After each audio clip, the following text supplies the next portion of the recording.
O capítulo 40 de Ezequiel apresenta uma representação vívida da promessa de Deus para o povo de Israel.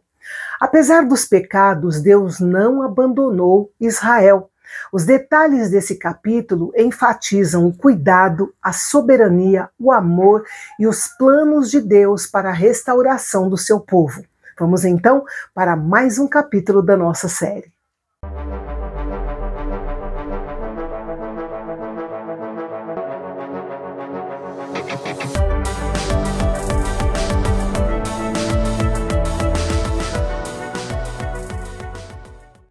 É importante lembrar que nos poucos minutos desse vídeo, nós não conseguiremos abordar todos os detalhes do templo vistos por Ezequiel, mas vamos fazer o máximo para que você tenha uma visão geral e clara deste capítulo, como sempre fazemos aqui no canal Bendito. Ezequiel estava há 25 anos exilado na Babilônia e já haviam se passado 14 anos desde a destruição de Jerusalém. No princípio do ano, já no fim do seu ministério profético, ele foi transportado pela mão de Deus em visão para um alto monte em Israel, que certamente era o Monte Moriá, onde o Templo de Salomão havia sido construído no passado. Um homem radiante como bronze, segurando um cordão de linho e uma vara de medir, estava posicionado na porta, esperando pelo profeta. A excursão de Ezequiel começou no portão oriental. Ali ficava a entrada principal do templo e foi exatamente por ali que a glória de Deus havia saído, deixando o templo em uma visão anterior. A figura angelical que guiava Ezequiel o instruiu a prestar muita atenção às medidas e detalhes para que pudesse transmitir tudo ao povo de Israel. Uma informação importante antes de continuar é que um côvado comum media o comprimento do antebraço, do cotovelo até a ponta do dedo médio, geralmente entre 45 e 50 centímetros. O anjo tinha uma vara de 6 côvados e 1 palmo cada um, ou um côvado longo, ou seja, algo em torno de 3 a 4 metros tinha a vara que ele tinha em sua mão. Note que o anjo media e passava a informação para Ezequiel, para que ficasse registrado. Medir uma propriedade era um ato que simbolizava tomar posse dela. Isso era uma evidência que, independentemente do que acontecesse, Jerusalém e o templo pertenciam ao Senhor e um dia seriam restaurados e santificados. O homem mediu a parede externa da área do templo, o portão oriental, suas salas, pórticos e janelas. Isso mostra que o projeto divino se tornaria realidade. Se a descrição do templo que se segue fosse meramente espiritual ou simbólica, não haveria necessidade de anotar os detalhes com tanto cuidado para transmiti-los ao povo de Israel. Isso era relevante para eles como parte da restauração futura prometida por Yahvé. É importante colocar aqui que esses capítulos que falam dos detalhes do templo têm sido objeto de muita controvérsia e é uma espécie de linha divisória para os intérpretes bíblicos. Existem diferentes abordagens ou interpretações.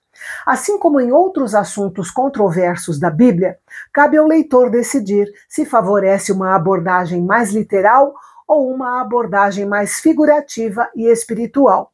Embora haja pontos contra e a favor de cada abordagem, cremos que é importante considerar esse templo como sendo real, que será cumprido em uma fase futura do plano de Deus. É importante frisar também que o templo reconstruído, quando o povo voltou do cativeiro 70 anos depois do exílio da Babilônia, não correspondeu à descrição que nós temos aqui. O fato é que Ezequiel aponta para este templo como algo real, não simbólico ou espiritualizado. Não houve explicação ou indicação de uma interpretação simbólica do templo, apenas um passeio detalhado e dimensões específicas. Assim, nós entendemos que este templo é real, não metafórico, é visionário e profético, mas real. De muitas maneiras, a descrição do templo de Ezequiel é apresentada de uma forma apropriada para um período após o sacrifício de Jesus Cristo, no final dos tempos. Embora haja um templo literal e sacrifício animal, Muitas outras características da ordem do Antigo Testamento, conforme dadas por meio de Moisés, não são mencionadas. Veja só. Embora outras festas sejam mencionadas, a festa de Pentecostes não é mencionada porque foi cumprida na igreja. Não há menção ao véu, porque desde a obra de Jesus na cruz, essa separação não é mais necessária. Não há menção da Arca da Aliança, porque a obra de Jesus na cruz cumpriu o lugar da expiação e da propiciação.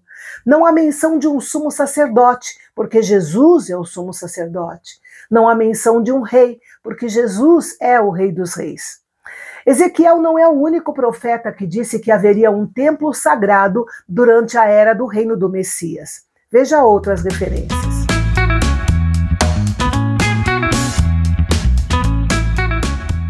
Portanto, nos próximos capítulos, Ezequiel pode estar descrevendo principalmente o templo milenar, seus regulamentos para adoração e os limites tribais de Israel.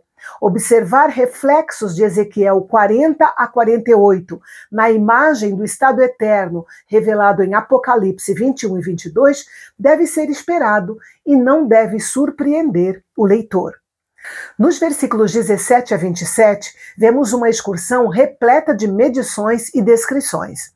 Na opinião de alguns dos arquitetos modernos competentes que estudaram o plano descrito nestes capítulos, todas essas dimensões poderiam ser desenhadas em escala para produzir um belo santuário do Senhor. Para os leitores de hoje, o templo nada mais é do que um edifício. No entanto, para Ezequiel e seus leitores, o templo era o modo da presença de Deus na terra. Nos versículos 28 a 47, temos mais medições e descrições. Note que tudo é descrito meticulosamente, enfatizando a precisão e a ordem de Deus. Isso reflete sua natureza como um Deus de detalhes e propósitos que se importa com cada aspecto da sua morada. Por fim, o homem mediu a parte coberta da entrada do templo e o próprio templo, incluindo o lugar santíssimo, completando assim a excursão com Ezequiel. Esse capítulo nos deixa algumas lições práticas importantes. Primeiro, confie na soberania de Deus. Assim como Deus tinha um plano para os exilados, Ele tem um plano para as nossas vidas. Podemos confiar no seu tempo e no seu cuidado para conosco nos mínimos detalhes. Segundo, busque a santidade. O projeto do templo reflete a santidade de Deus. Como cristãos, somos chamados a ser santos e separados, vivendo vidas que tragam honra ao seu nome.